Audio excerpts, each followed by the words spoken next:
नमस्ते सदावत्सले मातृभूमि, जय हिंद दोस्तों। स्वागत है आप सबका टेक्निकल क्लास में। शुरू करते हैं आज के डिफेंस समाचारों को। पहली खबर की बात करते हैं तो वो बॉर्डर सिक्योरिटी फोर्स यानी कि बीएसएफ से आ रही है। दरअसल जिस तरीके से बॉर्डर के इलाकों में घुसपैठ हो रही है और आतंकियों ने नए नए पैटर्न्स का इस्तेमाल करना शुरू किया है, ऐसे में खुफिया एजेंसियों ने सीमावर्ती क्षेत्रों में बीएसएफ की सीमा को 100 किलोमीटर तक बढ़ाए जाने की सिफारिश की है। इसके लिए गृह मंत्रालय को असम और यूपी पुलिस ने रिपोर्ट भेजी है। इस रिपोर्ट के मुताबिक सीमावर्ती इलाके में तेजी से एक खास समुदाय की आबादी में बढ़ोतरी हुई है। रिपोर्ट के अनुसार सीमावर्ती क्षेत्र में ये जो खास समुदाय हैं उनकी आबादी में लगभग 32% की वृद्धि हुई है, जो कि राष्ट्रीय औसत से काफी अधिक मानी जा रही है। यही नहीं दोस्तों, उत्तर प्रदेश और असम की पुलिस ने नेपाल और बांग्लादेश के सीमावर्ती क्षेत्रों में पिछले 10 सालों में जनसांख्यिकी में बदलाव को दर्शाते हुए केंद्रीय गृह मंत्रालय को अलग अलग रिपोर्ट भेजी है। इसीलिए असम और यूपी दोनों ने सिफारिश की है कि बीएसएफ के अधिकार क्षेत्र का दायरा वर्तमान में जो 50 किलोमीटर है उसे बढ़ाकर 100 किलोमीटर किया जाना चाहिए। अगर ऐसा होता है तो बीएसएफ के पास अंतर्राष्ट्रीय सीमा से 100 किलोमीटर तक के इलाके में तलाशी और जांच का अधिकार होगा। यही नहीं, पंजाब में भी कुछ इसी तरीके के हाल देखने को मिल रहे हैं। पंजाब के बॉर्डर के आसपास में एक खास समुदाय के लोगों की 35% से ज्यादा बसने की एक नई रिपोर्ट का खुलासा हुआ है। बढ़ते अगली खबर की तरफ, जो कि भारतीय नौसेना से आ रही है। दरअसल दोस्तों, भारतीय नौसेना करीबन 19 महीनों से बिना ऑपरेशनल एयरक्राफ्ट कैरियर के काम कर रही है। ये साफ तौर पर हमारी सुरक्षा की कमी को दर्शाता है। जहां चाइना ने दो एयरक्राफ्ट कैरियर खड़े कर दिए हैं, तो वहां हमारा जो एक ऑपरेशनल एयरक्राफ्ट कैरियर है INS विक्रमादित्य, वो पिछले 19 महीनों से रिफिटिंग के दौर से गुजर रहा है। बता दें कि दिसंबर 2020 में एयरक्राफ्ट कैरियर को रिफिट के लिए भेजा गया था और ये काम कारवार में हो रहा है और अभी भी इसमें 2 से 3 महीने का वक्त लग सकता है, जिसके बाद ही INS विक्रमादित्य का किसी भी ऑपरेशन में इस्तेमाल किया जा सकेगा। हालांकि ये भी कहा जा रहा है कि मेंटेनेंस का काम वैसे तो 2018 से ही होना था, लेकिन भारतीय नौसेना ने कई एक्सरसाइज की जिसे देखते हुए इसे टाल दिया गया और फिर 2020 की शुरुआत में ईस्टर्न लद्दाख में LAC पर तनाव शुरू हो गया और चीन के साथ तनाव को देखते हुए फिर से इसकी मेंटेनेंस की तारीख आगे खिसक गई। वर्तमान में भारतीय नौसेना के पास एक ही एयरक्राफ्ट कैरियर है और ऐसे में इस तरीके से ये जो विक्रमादित्य है इसका हाल बेहाल रहेगा तो कैसे हम चीन को जवाब दे सकेंगे। हालांकि INS विक्रांत अब कमीशन हो जाएगा, लेकिन एक ही एयरक्राफ्ट कैरियर से कुछ नहीं होने वाला। इसीलिए अब तो 3 जो हम कह रहे हैं उससे ज्यादा एयरक्राफ्ट कैरियर भारत के पास होने बहुत जरूरी हो गए हैं। यही नहीं दोस्तों, इसके अलावा मैंने आपको डिफेंस अपडेट में बताया था कि कोचिन शिपयार्ड लिमिटेड को एक नया लार्ज ड्राई डॉक मिलने वाला है, जो कि 75 मीटर चौड़ा होगा और 310 मीटर लंबा होगा और यहाँ पर एयरक्राफ्ट कैरियर बनाया जा सकता है। और कोचिन शिपयार्ड पहले ही कह चुका है कि वो विक्रांत क्लास के एयरक्राफ्ट कैरियर को 5 साल में बना सकता है। तो ऐसे में जल्द से जल्द ड्राई डॉक को भी तैयार करना होगा ताकि तीसरा चौथा जो भी हमें इस वक्त एयरक्राफ्ट कैरियर की जरूरत भविष्य में महसूस होगी उसे बनाया जा सके। अगली खबर की बात करते हैं तो वो ब्रह्मोस मिसाइल को लेकर आ रही है। उत्तर प्रदेश की राजधानी लखनऊ में जल्द ही ब्रह्मोस सहित कई हथियारों का निर्माण शुरू होगा।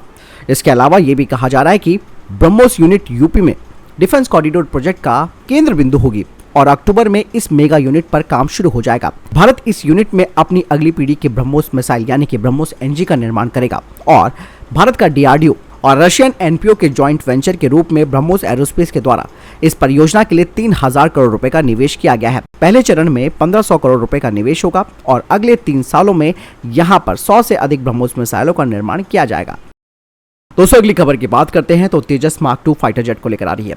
एरोनॉटिकल डेवलपमेंट एजेंसी के चीफ ने कहा कि भारतीय वायुसेना 108 तेजस मार्क 2 एयरक्राफ्ट को खरीदने के लिए प्रतिबद्ध है जब ये विमान तैयार हो जाएंगे। इसके अलावा भारतीय वायुसेना दूसरे बैच के तहत तेजस मार्क 2 के अन्य स्क्वाड्रंस के लिए भी ऑर्डर देगी। लेकिन हाल ही में कुछ रिपोर्ट्स आई हैं जिसमें कहा जा रहा है कि भारतीय वायुसेना तेजस मार्क 2 के सेकंड बैच में करीबन 72 एयरक्राफ्ट खरीद सकती है और ये जो 72 एयरक्राफ्ट होंगे तेजस मार्क 2 के, इनमें कई तरीके के टेक्नोलॉजिकल अपग्रेड्स होंगे तेजस मार्क 2 के पहले बैच से। और कहा जा रहा है कि पहले तेजस मार्क 2 का प्री प्रोडक्शन जो एयरक्राफ्ट है वो 2022 के अंत में रोल आउट हो जाएगा और 2023 से इसके ट्रायल्स शुरू होंगे। इसके अलावा HAL अपने नासिक के मिग कॉम्प्लेक्स को तेजस मार्क 2 के निर्माण के लिए बदल देगा। HAL चाहता है कि वो तेजस मार्क 2 की 21 यूनिटें हर साल डिलीवर कर सके। इसके अलावा दोस्तों ये भी कहा जा रहा है कि एरोनॉटिकल डेवलपमेंट एजेंसी ने एक विचार किया है कि तेजस मार्क 2 के right side mounted fix in flight refilling probe को हटा दिया जाएगा, जिसके लिए भारतीय वायुसेना के साथ बातचीत की जा चुकी है। बता दें कि अब ये जो fixed in flight refilling probe होगा उसे अब प्लग इन प्ले सिस्टम पर आधारित किया जाएगा, जिसका मतलब यह है कि इसे जब चाहे हटाया भी जा सकता है अगर तेजस मार्क 2 को अपने किसी मिशन में इसकी जरूरत नहीं है। बढ़ते अगली खबर की तरफ, जो कि डीआरडीओ के रेल गन को लेकर आ रही है। दोस्तों, भारत भविष्य के हथियारों पर तेजी से काम कर रहा है। ऐसे में डीआरडीओ ने अब सफलतापूर्वक 30 mm की इलेक्ट्रोमैग्नेटिक रेल गन का प्रोटोटाइप तैयार कर लिया है, जो कि प्रोजेक्टाइल्स को फायर कर सकता है, वो भी उच्च वेग के साथ, यानी कि मैक 6 की स्पीड से। बता दें कि रेल गन का संचालन करना काफी आसान होता है। इसके अलावा डीआरडीओ एक बड़ी रेल गन पर भी काम कर रहा है, जिसे कि भारत अपने नेक्स्ट जनरेशन डिस्ट्रॉयर्स पर लगाएगा। बता दें कि अमेरिका ने 10 साल तक रेल गन का टेस्ट किया, लेकिन बाद में अमेरिका की नेवी ने इस डेवलपमेंटल इलेक्ट्रोमैग्नेटिक रेल गन के प्रोजेक्ट को बंद कर दिया, जिसके पीछे का कारण यह है कि अब उन्होंने अपना ध्यान लेजर आधारित हथियारों और हाइपरसोनिक मिसाइलों पर कर दिया है। अगली खबर की बात करते हैं तो भारतीय वायुसेना से आ रही है। भारतीय वायुसेना के IL क्षेत्र जो टेक्टिकल ट्रांसपोर्ट फ्लीट है, वो अब अपनी मेंटेनेंस की कमी से गुजर रही है, यानी कि इनमें किसी भी तरीके का मॉडर्नाइजेशन नहीं हो पा रहा है, जिसकी वजह है रशिया से स्पेयर पार्ट्स की सप्लाई ना होना, जो कि एक गंभीर मुद्दा बन चुका है।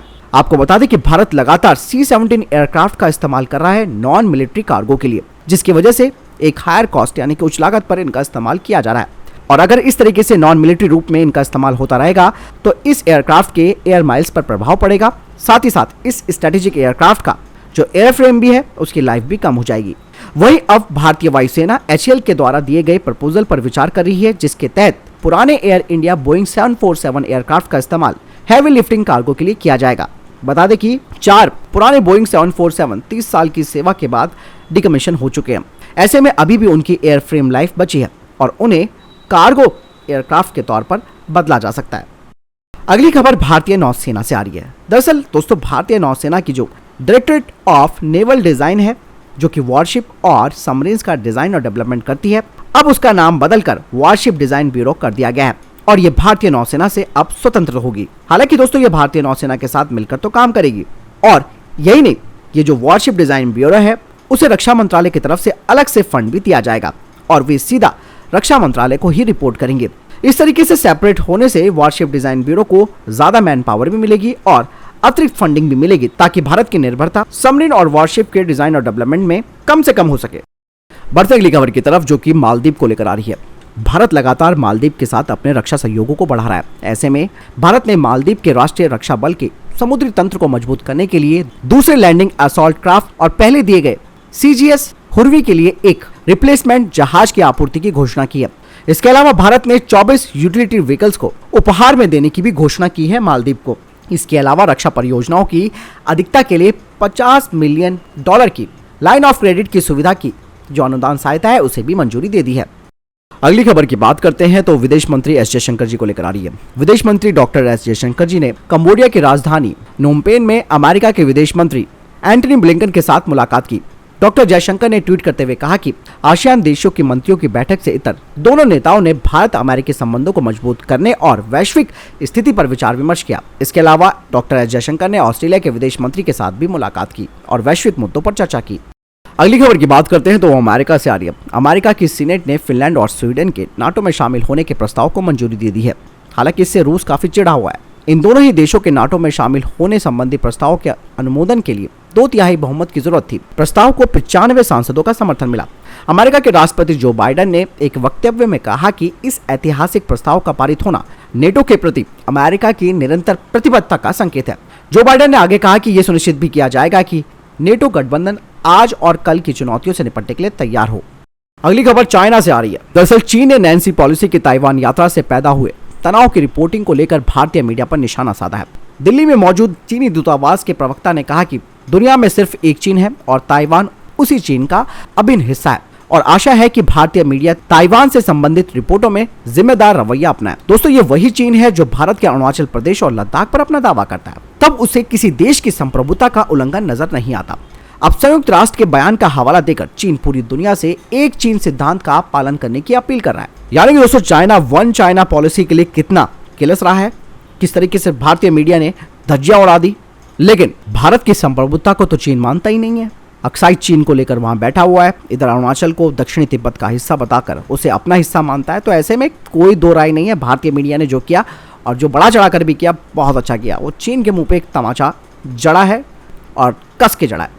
अगली खबर भी दोस्तों चाइना से आ रही है। जापान ने कहा कि चीन की सेना की तरफ से लॉन्च की गई 5 बैलिस्टिक मिसाइलें उसके इलाके में गिरी हैं। दरअसल चाइना चारों तरफ से ताइवान को घेर कर सैन्य अभ्यास कर रहा है और ऐसे में उसकी 5 बैलिस्टिक मिसाइलें जापान के एक्सक्लूसिव इकोनॉमिक जोन में जाकर गिरी, जिन्हें चीन की सेना की तरफ से लॉन्च किया गया था। जापान ने इस कदम की कड़ी निंदा की है। जापान के रक्षा मंत्री ने कहा कि यह पहली बार है जब चीनी सेना से संबंधित बैलिस्टिक मिसाइलें जापान के पानी में गिरी है।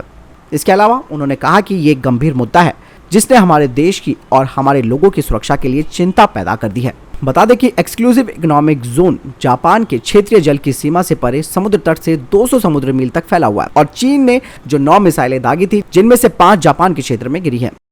तो दोस्तों, ये थे अभी तक के टॉप डिफेंस और स्पेस अपडेट। वीडियो के संबंध में कोई प्रश्न, जवाब या आपका कोई सवाल है कमेंट सेक्शन में लिखकर जरूर बता सकते हैं। मिलता हूं नई वीडियो के साथ। चैनल जरूर सब्सक्राइब कीजिएगा। जय हिंद, वंदे मातरम।